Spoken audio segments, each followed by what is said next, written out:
नमस्कार, आप देख रहे हैं न्यूज 24। मैं हूं आपके साथ आशा झा। बिहार में वोटर लिस्ट वेरिफिकेशन पर जारी सियासी संग्राम के बीच विपक्ष ने एक बार फिर दोहराया है कि महागठबंधन बिहार में वोटबंदी किसी कीमत पर नहीं होने देगा। इधर पटना से वैशाली तक हत्या और फायरिंग की वारदातों ने कथित सुशासन राज पर सवालिया निशान जड़ दिया है। आरजेडी नेता तेजस्वी यादव ने बिहार के हालात को भयावह बताया है, तो राहुल गांधी ने कहा है बिहार अब क्राइम कैपिटल ऑफ इंडिया बन चुका है। बिहार का गुंडा राज युवाओं को हत्यारा बना रहा है। इन सब के बीच निर्दलीय सांसद पप्पू यादव पहली बार औपचारिक तौर पर कांग्रेस की बैठक का हिस्सा बने। पप्पू यादव ने कहा है कि वो राहुल गांधी के फैसलों को बिहार में लागू करेंगे और तेजस्वी से उनका कोई बैर नहीं है। देखिए, सूत्र बताते हैं, हम उस सूत्र को मूत्र समझते हैं। सूत्र नहीं, मूत्र लोग हैं। लोकतंत्र के चौथा स्तंभ मीडिया को यह अधिकार है सूत्रों के हवाले से खबर चलाने का।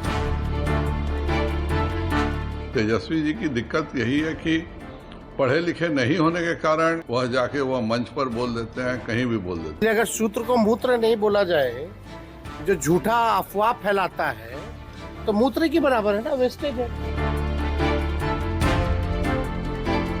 यह प्रेस का अपमान है। इस देश में प्रेस को हमेशा चौथा स्तंभ माना गया है। तो क्या है? मूत्र ही तो है।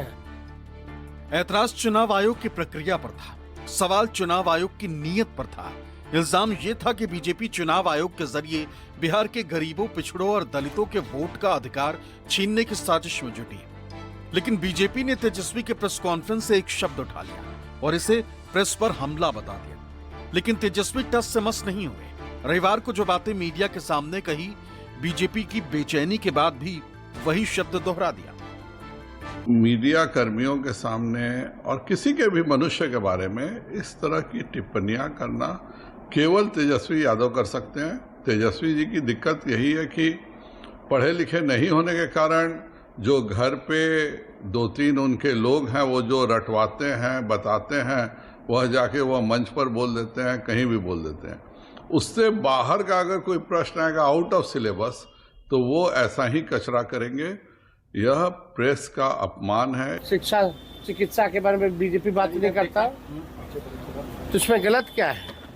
जो भी सूत्र थे उनका न्यूज क्या रहा? हर बार खंडन करना पड़ता है, माफी मांगना पड़ता है उसके बाद। इसलिए अगर सूत्र को मूत्र नहीं बोला जाए, जो झूठा अफवाह फैलाता है, तो मूत्र के बराबर है ना, वेस्टेज है। जो बीजेपी ने चुना वही नीतीश कुमार की पार्टी ने भी चुन लिया।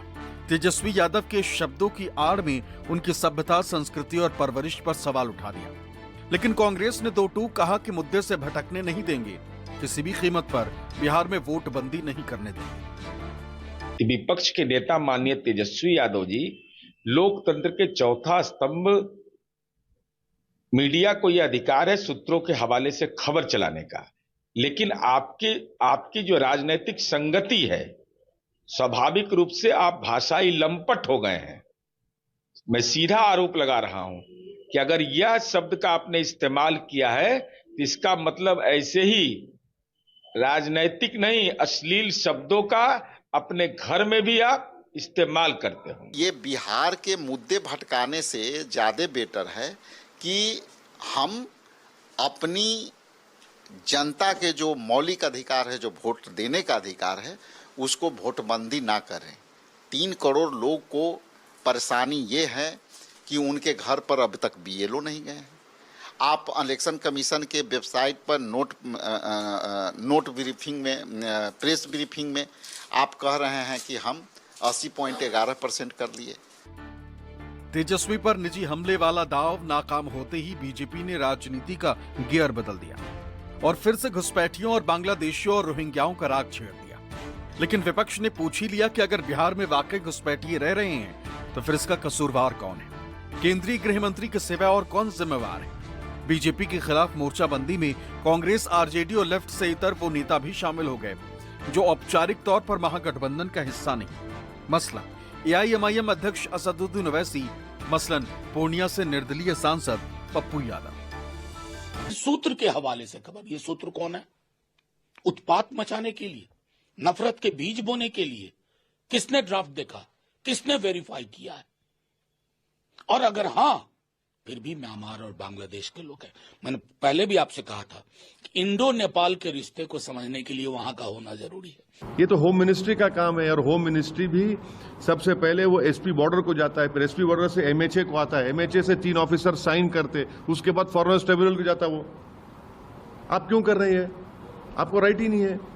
इसीलिए तो मैंने कहा था कि ये बैकडोर एनआरसी ना हो जाइए। नेपालियों की, बांग्लादेशियों की, म्यांमार की, वो सारे अगर वोटर लिस्ट में रजिस्टर्ड थे तो ये एक बहुत गंभीर समस्या है। इस पे कड़ी से कड़ी कार्रवाई करनी चाहिए, और अगर उन लोगों को वोटर लिस्ट से हटाया जा रहा है तो ये बिल्कुल सही निर्णय है, संविधान के प्रावधान के अधीन है। आप मुसलमानों को लेकर के और दलित ST/SC को लेकर के और EBC को लेकर के आप गंभीर नहीं है, चुनाव आयोग को लेकर गंभीर नहीं है आप। अब आप हमको बताइए, चुनाव आयोग धृतराष्ट्र तो हो ही गए हैं, साइको हो चुके हैं वो। बिहार में वोटर लिस्ट रिवीजन पर जारी राजनीति के बीच पूर्णिया से निर्दलीय सांसद पहली बार औपचारिक रूप से कांग्रेस की बैठक में शामिल हुए। बिहार चुनाव के मद्देनजर दिल्ली में हुई इस अहम बैठक में पप्पू यादव की मौजूदगी सुर्खियों का सबब बनी, क्योंकि चंद दिन पहले 9 जुलाई को जब महागठबंधन ने चुनाव आयोग के अभियान के खिलाफ बिहार बंद किया था, तब पप्पू यादव को महागठबंधन के राजनीतिक रथ पर चढ़ने से रोक दिया गया था। अटकलबाजियां यहां तक हुई कि ये सब तेजस्वी यादव के इशारे पर हुआ, क्योंकि वो निजी तौर पर पप्पू यादव के साथ दिखना नहीं चाहते। हालांकि आरजेडी ने अपनी सफाई में कहा कि ऐसा कुछ नहीं हुआ। राहुल गांधी के सुरक्षा प्रोटोकॉल के कारण वाहन पर सिर्फ उन्हीं लोगों को चढ़ने की इजाजत थी जिनके नाम पहले से सुरक्षा कर्मियों को दिए जा चुके थे। अब कांग्रेस की बैठक में हिस्सा लेने के बाद पप्पू यादव एक बार फिर फॉर्म में दिख रहे हैं। दावा ये कि बिहार की जनता कांग्रेस की तरफ देख रही है। महागठबंधन में उनकी भूमिका राहुल गांधी तय करेंगे, और तेजस्वी यादव से उनका कोई बैर नहीं।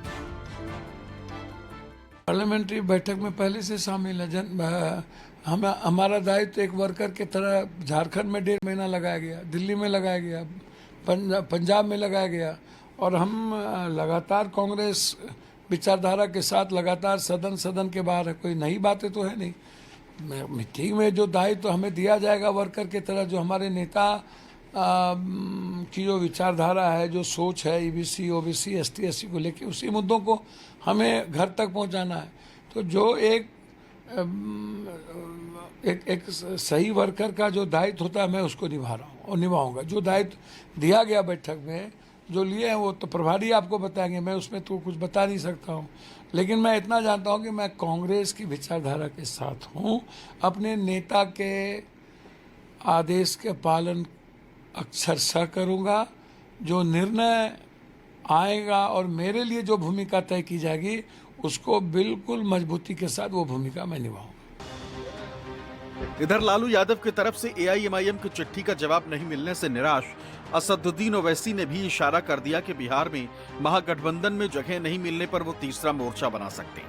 एक तरफा मोहब्बत में कुर्बान होना उन्हें मंजूर नहीं। एक तरफा मोहब्बत नहीं होने वाली है, एक तरफा मोहब्बत होने वाली है। और बिहार की जनता ये देख ले, इस बात को समझ ले कि हम पर जो इल्ज़ाम लगता था वो झूठ की बुनियाद पर, और इसलिए इल्ज़ाम लगता था कि वो नहीं चाहते कि गरीब मजलूम लोगों की एक उनका नेता बने, उनकी पॉलिटिकल लीडरशिप बने।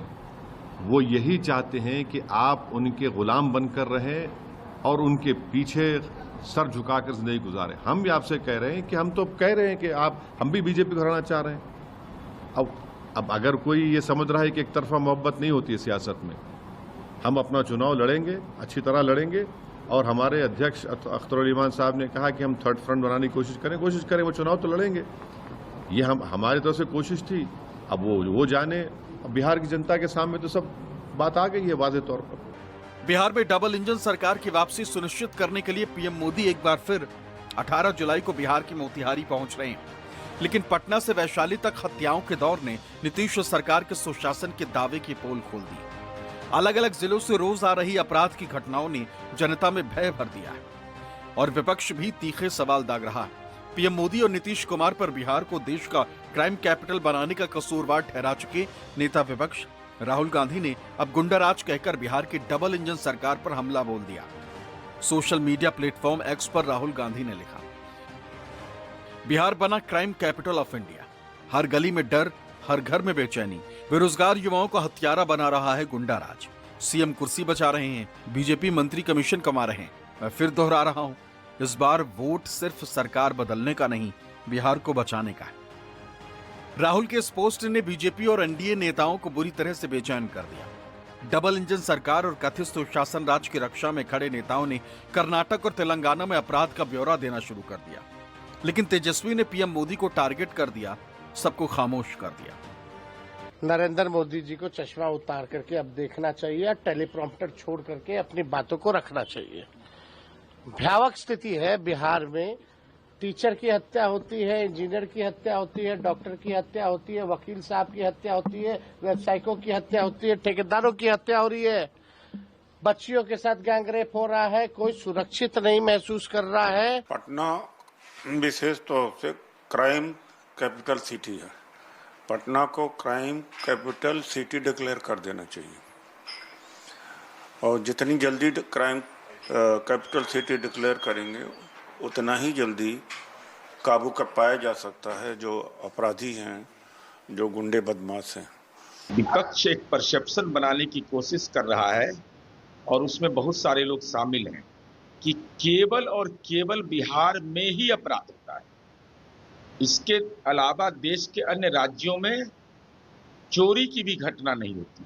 मुझे स्मरण है बीते कई महीनों से आपके एजेंडे में या तो प्रतिदिन या एक दिन छोड़ के एक दिन कहीं हत्या, लूट, बलात्कार, अटेम्प्ट टू मर्डर, ये लॉलेसनेस एक नई लॉ बन गई है। अपराध बिहार में है, चुनाव बिहार में है, लेकिन बीजेपी के नेता दूसरे राज्यों का नाम गिना रहे हैं। सवाल है कि क्या सही में कानून व्यवस्था के मोर्चे पर डबल इंजन सरकार फेल हो गई? दिल्ली से ऋषिकेश कुमार के साथ सौरभ कुमार, पटना, न्यूज़ 24।